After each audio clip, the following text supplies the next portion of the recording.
जी, जिस तरह की खबरें अभी गांव से आ रही हैं वो काफ़ी चिंताजनक हैं और जो रिपोर्ट्स आ रही हैं वे बताती हैं कि अभी भी सरकारी मदद गांव गरीब तक नहीं पहुंच पा रही है।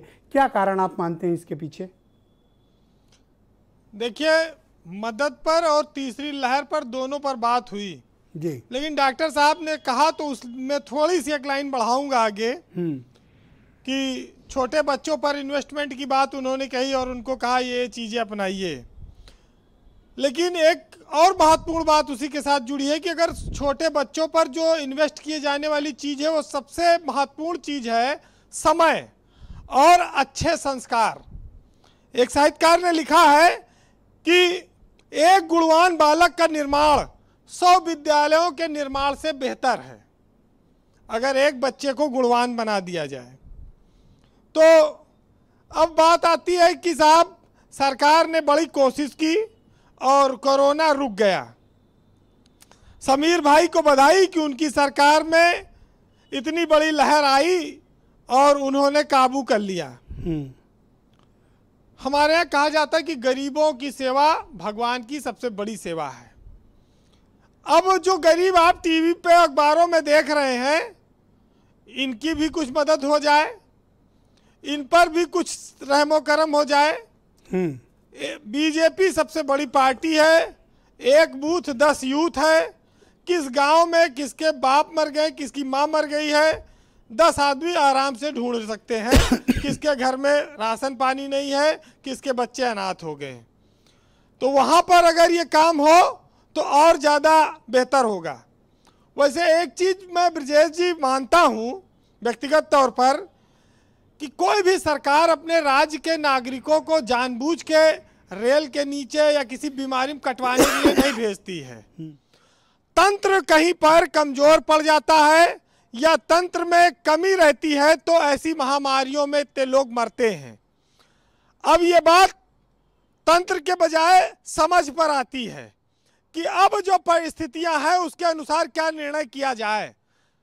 ये कहते साहब विपक्ष नहीं निकलता।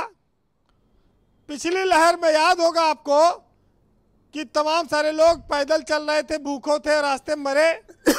विपक्ष के नेता खासतौर से अखिलेश यादव ने कई लोगों को 1-1 लाख रुपए की सहायता दी पार्टी फंड से। बीजेपी के पास तो सरकार है, धन्ना सेठ हैं, तमाम उद्योगपति हैं, सीधे आर्थिक सहायता देने का वक्त है, चाहे विपक्ष दे और चाहे सरकार। लेकिन चूंकि बीजेपी की सरकार ऐसी व्यवस्था में चल रही है कि वो ये चाहती है कि अगर सरकार गलती भी कर दे तो सवाल मीडिया तुम जो विपक्ष से करो, हमसे ना करो। अब ये उनका एक नया स्टाइल बना है। कुल मिलाकर देखिए, मुख्यमंत्री जब जिले में जाएंगे तो स्वाभाविक है कि अफसर तेजी पकड़ेंगे। वो किसी गांव का दौरा करेंगे तो स्वाभाविक है कि वहां पर दवा और चूना छिड़काव, साफ सफाई और लोगों की मदद होगी। तो इसमें कोई शक नहीं कि जब प्रदेश का शीर्ष नेतृत्व मशीनरी को दुरुस्त करने के लिए दौड़ता है तो कुछ ना कुछ लाभ लोगों तक नीचे पहुंचता है, इसमें कोई शक है नहीं।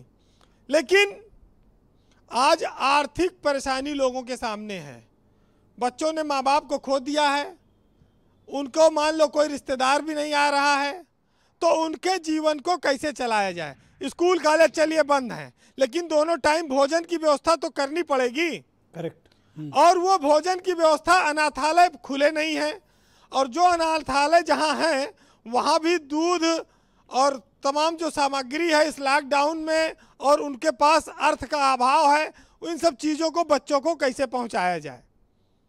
तो ये बातों का तो हमको सबको ख्याल रखना पड़ेगा। लेकिन राजनीति के अपने अपने तरीके हैं जी। इसी कोरोना काल में बीजेपी चुनाव हार गई पंचायत में काफ़ी जगह।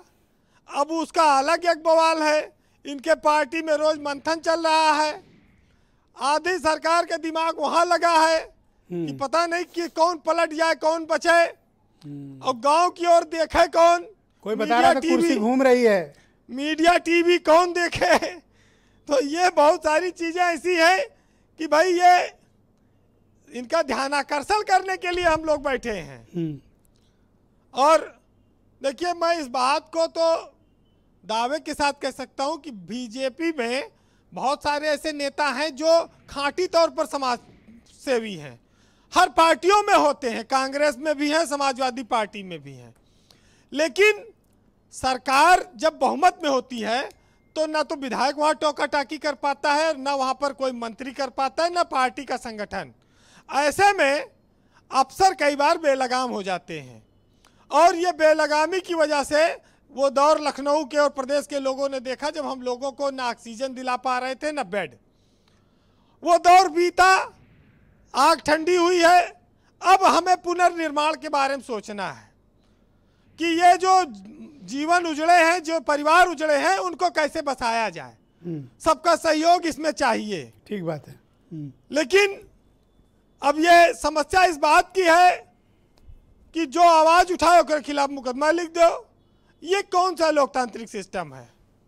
और इस प्रदेश में और देश में लोग कुछ इस तरह से दुखी और कमजोर भी हो गए हैं कि वो लाशें तो उठाने को तैयार हैं लेकिन आवाज उठाने के लिए तैयार नहीं हैं। उन्हें अपनों का दर्द है, उससे ज़्यादा बड़ा भय उनके सामने पुलिस की लाठी और मुकदमों का भी है। तमाम सारे मुकदमे लिखे जाते हैं, सूर्य प्रताप सिंह जैसे तटस्थ लोगों पर भी लिखे जा रहे हैं। ये अलग बात है कि उनको आप अलग नज़रिए से देख सकते हैं, विभिन्न दल। लेकिन हमारे आपके लिए जनता की पीड़ा और अनाथ बच्चों का सहारा ज़्यादा महत्व रखता है। करेक्ट बात। कहा गया है कि अनाथ बच्चों के सिर पर प्यार का हाथ ही इबादत है। मैं मंदिर मस्जिद में विश्वास नहीं करता। सबके अलग अलग तरीके हैं और उसमें होना भी चाहिए जी। लेकिन जो आज साहिब मसनद हैं, यानी कि जो शीर्ष पदों पर बैठे सरकारों में, क्या वो हमेशा रहेंगे? क्या वो हमेशा रहे?